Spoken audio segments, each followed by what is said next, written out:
Hi friends, welcome to Gayathri Barni channel. நாம இன்னைக்கு மைதா சுகர்லாம் use பண்ணாம சத்து மாவு யூஸ் பண்ணி ஸ்பாஞ்சியான ஹெல்தியான கேக் எவ்வளோ ஈஸியாக செய்யலாம்னு நம்ம பார்க்கலாம் ஃப்ரெண்ட்ஸ். வாங்க வீடியோக்குள்ளே போகலாம்.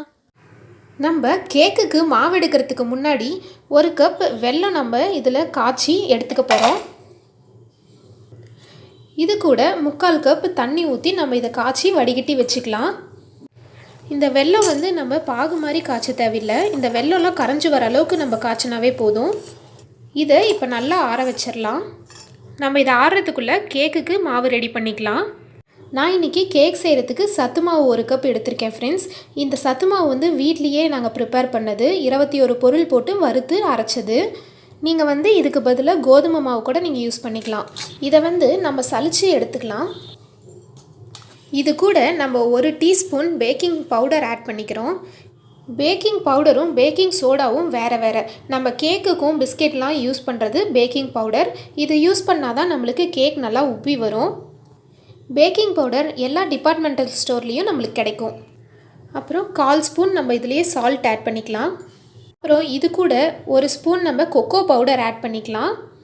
கொக்கோ பவுடர் இல்லைன்னா நீங்கள் வெண்ணிலா எசன்ஸ் கூட யூஸ் பண்ணிக்கலாம். இந்த ஃப்ளேவர் நம்ம எதுக்கு ஆட் பண்ணுறோன்னா, நீங்கள் மாவு வெல்லம்லாம் சேர்த்துறனால இந்த ஃப்ளேவர் ஏதோ ஒன்று நீங்கள் சேர்த்துனீங்கன்னா தான் உங்களுக்கு கேக்கோட டேஸ்ட்டு கிடைக்கும். அப்படி இல்லைன்னா இந்த மாவு இந்த வெல்லத்தோட ஸ்மெல்லும் டேஸ்ட்டும் தான் உங்களுக்கு அதிகமாக கிடைக்கும். அது இல்லாமல் இருக்கிறதுக்கு தான் நம்ம இந்த ஃப்ளேவர் ஆட் பண்ணிக்கிறோம். இதை நம்ம நல்லா சலிச்சு எடுத்துக்கலாம்.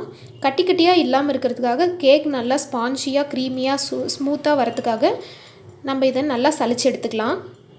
நம்ம காய்ச்சின வெல்லப்பாகு நல்லா ஆறுனதுக்கப்புறம் நான் வடிகட்டி வச்சுருக்கேன்.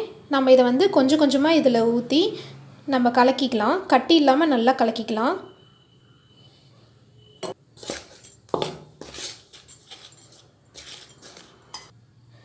இங்கே பாருங்கள் ஃப்ரெண்ட்ஸ், நல்லா கட்டி இல்லாமல் நல்லா ஸ்மூத்தாக கரைச்சாச்சு.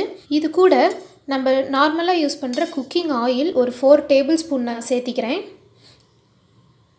குக்கிங் ஆயிலுக்கு பதிலாக நம்ம வெண்ணெயும் சேர்த்திக்கலாம். அது இன்னும் நல்லா ஸ்மூத்தாக வரும். இது கொஞ்சம் ஹார்டாக இருக்குது, அதனால் நான் காய்ச்சி ஆற வச்ச பால் நான் ஒரு 1/2 டம்ளர் இது கூட நான் சேர்த்திக்கிறேன். பாருங்கள் ஃப்ரெண்ட்ஸ், கேக் நல்லா இந்த பதத்தில் இருக்கணும். ரொம்ப தண்ணியாட்ட இருந்தாலும் நம்மளுக்கு கேக் வராது, ரொம்ப கெட்டியாக இருந்தாலும் நம்மளுக்கு கேக்கு ஹார்டாக இருக்கும். இந்த பதத்தில் இருந்துச்சுன்னா கரெக்டாக இருக்கும். நீங்கள் அதுக்கு தகுந்த மாதிரி பால் நீங்கள் ஆட் பண்ணிக்கலாம். இது கூட முந்திரி திராட்சையும் நான் சேர்த்திக்கிறேன். பாதாமும் நான் பொடி பொடியாக நறுக்கி வச்சுருக்கேன். இது எல்லாமே நம்ம இதில் சேர்த்திக்கலாம். இன்றைக்கி நான் இட்லி பாத்திரத்தில் தான் கேக் பேக் பண்ண போகிறேன்.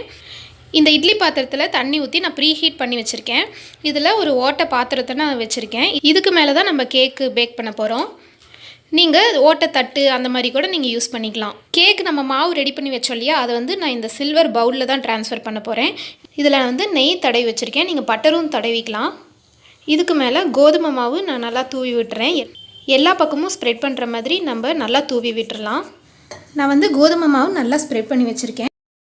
கேக்குக்கு ரெடி பண்ணி வச்ச மாவை நம்ம இதில் சேர்த்துக்கலாம். இதை நம்ம இப்படி ஷேக் பண்ணிடலாம். உள்ளே ஏதாவது பபிள்ஸ் இருந்தாலும் நம்மளுக்கு போயிடும். இதுக்கு மேலே டெக்கரேஷனுக்கு பாதாம் முந்திரி திராட்சையெல்லாம் நம்ம சேர்த்துக்கலாம். இதுக்கு மேலே நீங்கள் செர்ரி ஃப்ரூட்டி டூட்டிலாம் கூட சேர்த்துக்கலாம்.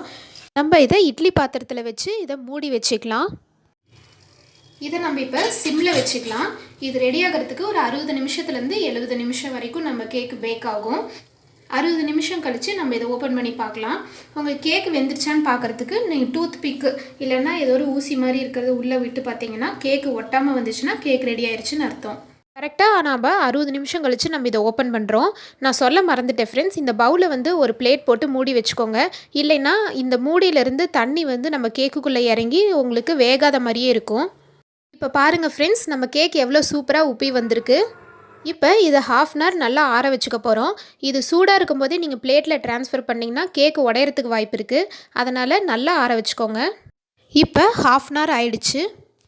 நம்ம ஒரு பிளேட் வச்சு அதை தலைகீழ திருப்பிக்கலாம்.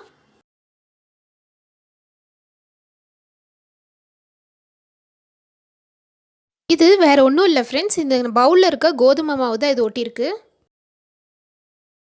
பாருங்கள் ஃப்ரெண்ட்ஸ், நம்ம கேக் எவ்வளோ சூப்பராக வந்திருக்கு, எவ்வளோ ஸ்பான்ஜியாக இருக்குது. குழந்தைங்களுக்கும் இந்த கேக் ரொம்ப ஹெல்திங்கிறனால நீங்கள் அவங்களுக்கு எவ்வளோ வேணாலும் கொடுக்கலாம் ஃப்ரெண்ட்ஸ். இந்த வீடியோ உங்கள் எல்லாத்துக்கும் பிடிச்சிருக்குன்னு நினைக்கிறேன். லைக் பண்ணுங்கள், ஷேர் பண்ணுங்கள், மறக்காமல் சப்ஸ்கிரைப் பண்ணிவிடுங்க. தேங்க்ஸ் ஃபார் வாட்சிங்.